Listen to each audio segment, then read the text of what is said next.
사도신경으로 신앙 고백 드리시겠습니다.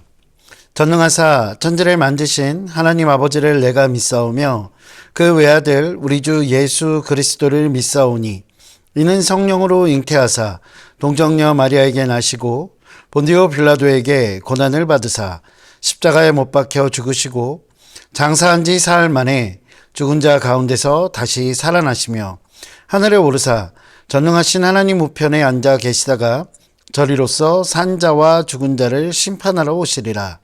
성령을 믿사오며 거룩한 공회와 성도가 서로 교통하는 것과 죄를 사하여 주시는 것과 몸이 다시 사는 것과 영원히 사는 것을 믿사옵나이다. 아멘.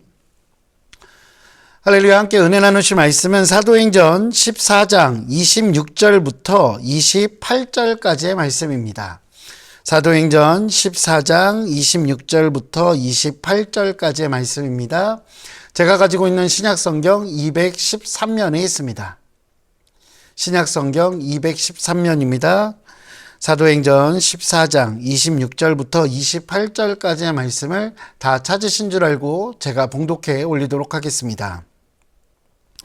거기서 배 타고 안디옥에 이르니 이곳은 두 사도가 이룬 그 일을 위하여 전에 하나님의 은혜에 부탁하던 곳이라.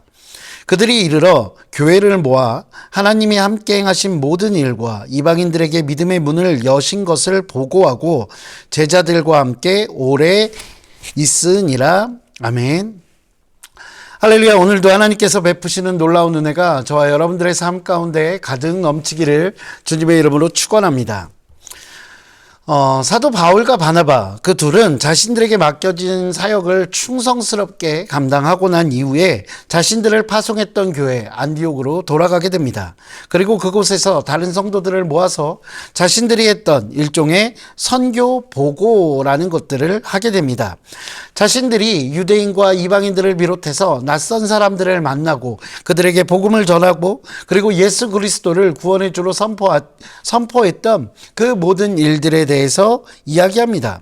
그리고 새신자들을 가르치고 양육했던 자신들의 사역에 대해서 이야기를 해주고 또한 그 가운데서 자신들이 어떻게 박해받았고 그 박해 받는 상황 가운데 대처했는지 그 일들에 대해서 낱낱이 보고하고 있는 것입니다. 그런데 이 말씀을 통해서 우리가 주목할 것 중에 한 가지는 27절 말씀에 담긴 뉘앙스입니다. 27절을 한번 볼까요?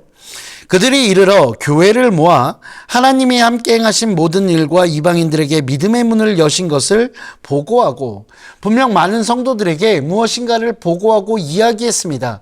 그런데 그 내용의 이야기들을 바라보면 자신들이 죽을 고생을 하며 행했던 사역들, 그리고 많은 이방인들이 신앙을 갖게 된 그 성과들이 모두 자신의 것들이 아니라 하나님께서 베풀어 주셨다라는 보고입니다. 자신들이 행했던 모든 것들은 자신들의 능력으로 했다라는 것이 아니라 하나님께서 허락해 주신 것이라는 뉘앙스가 이 안에 담겨 있는 것입니다. 어떻게 보면 이방인들이 믿음을 갖게 된 것들조차도 하나님께서 우리에게 베풀어 주셨다라고 이야기하는 것입니다. 결국 사람들이 회심해서 예수 그리스도를 믿게 되고 새로운 교회들이 세워지며 제자들이 양육되어진 그 모든 것들은 하나님께서 베푸신 은혜라고 고백하고 있는 것입니다. 저는 이것이 우리가 가져야 할 신앙의 눈이라고 생각합니다. 우리는 우리의 삶에서 우리가 이룬 것들이 자신의 노력과 자신의 재능 때문이라고 생각할 때가 자주 있습니다. 그렇기에 자신이 이룬 것을 통해서 내 자존감이 올라갈 때도 있고, 또한 실패 앞에서는 내 자존감이 무너지는 경우도 있습니다. 내가 벌인 사업이 잘 되거나 내가 한 일로 인해서 많은 사람들에게 인정받게 되었을 때 내가 잘한 것 같고 내가 이루어낸 업적처럼 여겨집니다. 그러나 반대의 상황이 되었을 때 자신의 능력이 부족해서, 혹은 자신에게 주어진 환경이 나빠서, 혹은 다른 사람 때문에 그 일들이 그렇게 되었다고 낙심되기도 쉽다라는 것입니다. 그리고 이것을 강조하는 것, 자신의 능력에 따라서 이룰 수 있고 이루지 못한다는 것을 강조하는 것이 바로 세상의 삶입니다. 내가 이루어야 하는 것이기에 내가 금수저냐 흙수저냐가 중요한 것입니다. 내가 이루어야 하기 때문에 주의를 지켜 하나님을 예배하는 것보다 스펙을 쌓는 일이 훨씬 더 중요한 것입니다. 내가 이루어야 하기 때문에 하나님의 도움을 구하는 것보다는 어떻게 보면 하나님의 뜻과 상관없이 내 뜻대로 살아가게 되는 것입니다. 분명한 것은 이것은 신앙의 눈으로 자신의 삶을 바라보는 것이 아니라는 것입니다. 오늘 성경은 우리가 행한 그 모든 일들, 여지껏 우리가 행해왔던, 그리고 이루어왔던, 그리고 때로는 실패해왔던 그 모든 일들이 하나님께서 베푸신 은혜라고 이야기합니다.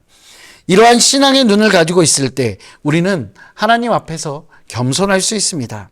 겸손한 척하는 것이 아니라 정말로 온전한 겸손을 이룰 수 있다는 것입니다.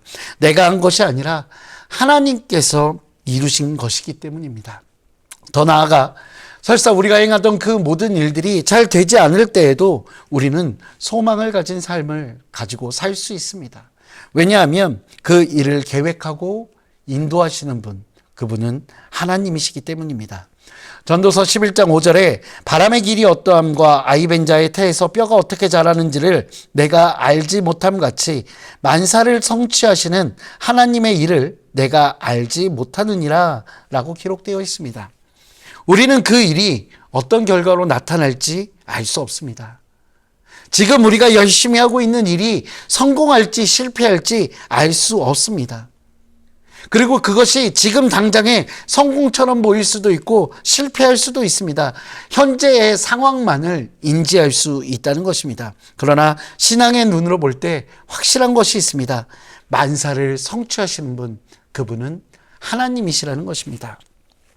잠언 16장 9절에 사람이 마음으로 자기의 길을 계획할지라도 그의 걸음을 인도하시는 이는 야훼시니라 라는 말씀이 있습니다. 이 성경의 지혜가 우리를 가르치고 있는 것입니다.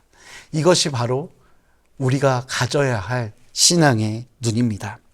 사랑하는 성도 여러분, 우리가 가져야 할 신앙의 눈은 지금 당장의 상황이 아니라 그 일을 통해 일하시는 하나님을 바라보는 것입니다.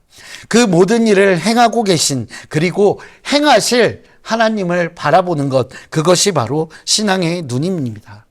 그리고 그 신앙의 눈이 있기 때문에 우리는 성공으로 보이는 것 앞에서 겸손할 수 있고 감사할 수 있습니다. 또한 실패처럼 보이는 상황 가운데 소망과 위로 가운데 거할 수 있는 것입니다. 그 신앙의 눈으로 이 세상에서 하나님과 함께 일하시며 동행하시는 저와 여러분 되시기를 주님의 이름으로 축원드립니다. 기도하시겠습니다. 사랑과 은혜가 풍성하신 아버지 하나님, 주님 감사합니다. 하나님, 우리는 날마다 우리의 눈에 들어오는 많은 상황들을 바라보며 때로는 낙담하기도 하고 때로는 교만해지기도 함을 주님 앞에 고백합니다.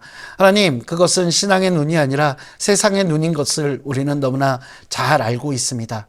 내가 이루는 것이 아니라 하나님께서 이루시고 하나님께서 일하신다는 그 소망의 눈, 신앙의 눈을 가지고 하나님, 이 세상을 살아가게 하여 주시옵소서. 하나님께서 이루시는 그 일 가운데 우리가 온전한 도구되어 하나님과 함께 일할 수 있는 그런 믿음의 사람 되게 하여 주시옵고, 하나님 앞에 헌신된 삶을 살아갈 수 있는 귀한 믿음의 권속들 될 수 있도록 주께서 인도하여 주시옵소서. 주님 감사합니다. 이 모든 말씀 우리 주 예수 그리스도 이름으로 기도합니다. 아멘. 하늘에 계신 우리 아버지여, 이름이 거룩히 여김을 받으시오며 나라가 임하시오며 뜻이 하늘에서 이루어진 것 같이 땅에서도 이루어지이다.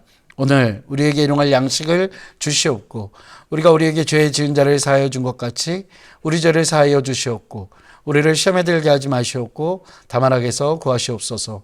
나라와 권세와 영광이 아버지께 영원히 있사옵나이다. 아멘.